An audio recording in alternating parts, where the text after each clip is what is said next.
Magandang araw guys. So kung mapapansin nyo, nagkaroon ng kapak itong aking lababo. Yan, magmula baba hanggang itaas. Yan. So yan, kung mapapansin nyo, umuuga siya.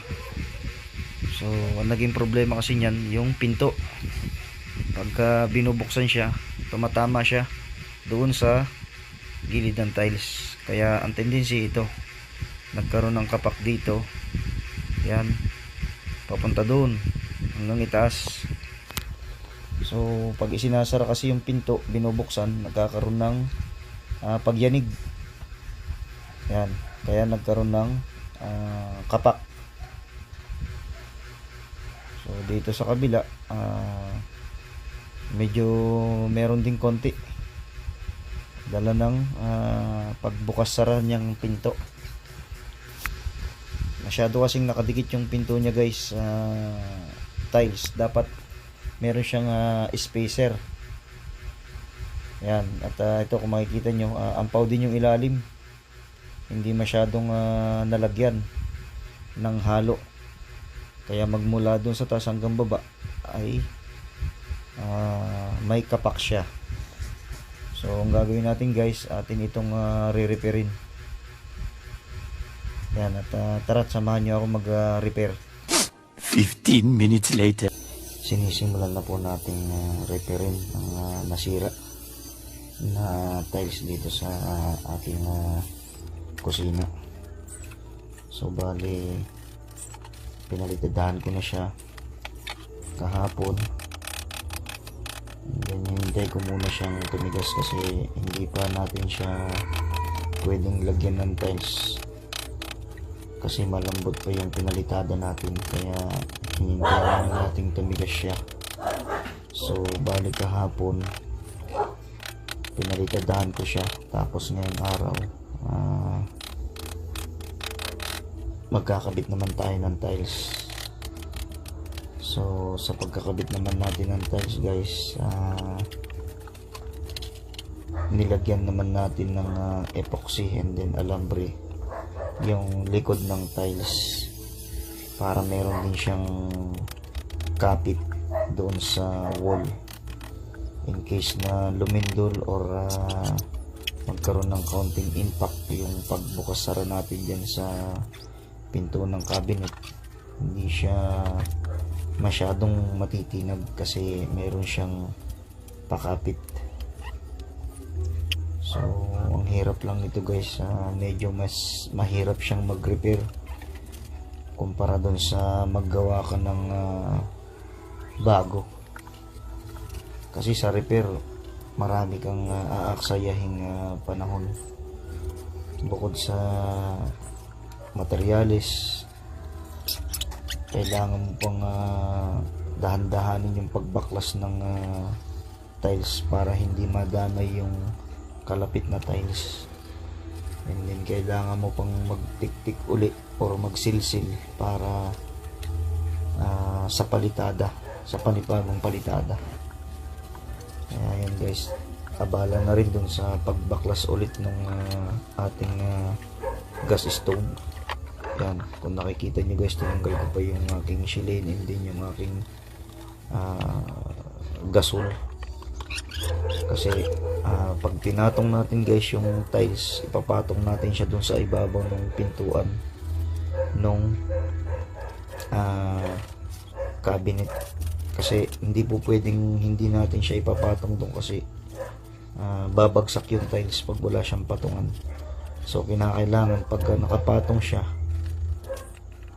hindi siya pwedeng buksan yung ibabaw ng cabinet kasi babagsak yung tiles na ating ipapatong sa ibabaw. So bali, mga ilang araw muna tayo magtitis na nakaganyan yung ating gas stove at yung ating shilane.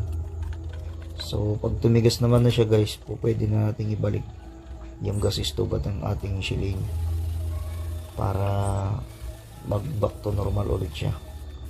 So yan, bali bukas, pag tumigas na siya ngayong araw na to yung tiles, so re-retouchin uli natin siya i-skim coat ulit natin siya, and then pipinturan ulit natin siya ng panibago.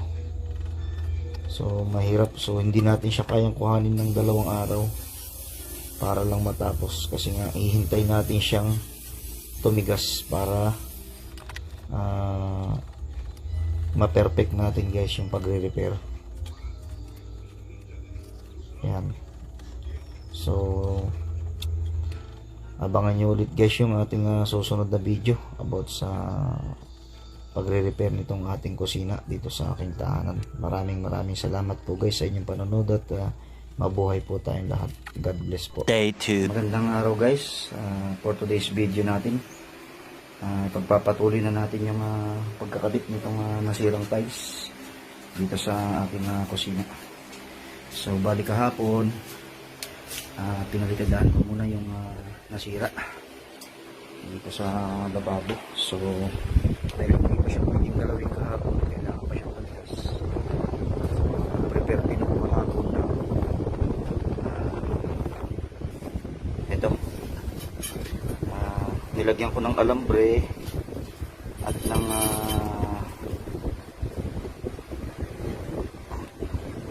nilagyan ko siya ng alambre at nitong epoxy kagabi. So bali ang purpose nito guys, yan kung mapapansin nyo, yan, matibay siya.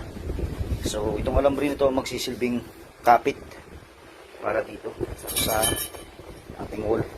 So ito, pag nilagyan natin to ng halo, yan, at yan ay natuyo, nakadikit dito, so magiging matibay na siya. So hindi siya basta-basta matitinag pag pinuksan natin itong pinto, kasi bumabangga yung pinto dito sa tiles. Kaya itong tiles umaabante rito, kaya ang tendency niya nayayanik yung wall, and then hanggang sa gumapang yung dikit niya, nawawala siya hanggang doon, and then dinadami niya pati itong ibabaw. So kaya ang laki na nirepair natin ito, kung makikita nyo guys. Yan. So bali ngayon, makapag-prepare na rin ako ng yan, halo. Yan. So ilalagay natin dito, and then didikit natin dito sa dito. So bali semento at saka adhesive lang guys ang halo.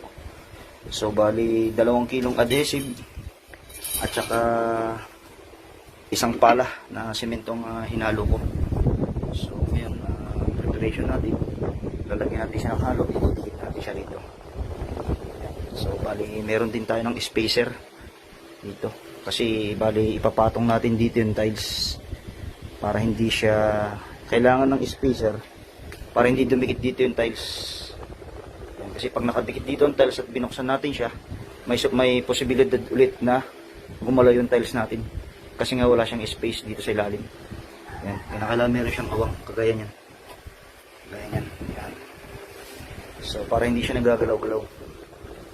So mahirap kasi pagka ang tiles ay nandito, nakahang lang siya, tapos nandito siya sa gilid, wala siyang sinasandalan dito. Kaya pag nagalaw siya nitong pinto, so gumagalaw siya, kaya ang tendency magkakrak siya hanggang sa madami niya na lahat yan, kasi nga nagkakaroon siya ng vibration. So ayan guys, at tara, simulan na natin.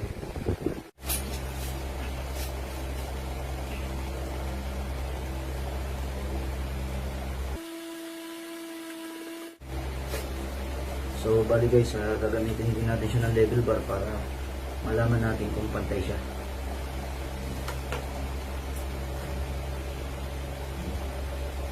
So lagyan din natin yung konting awang sa ilalim para wala siyang angkong.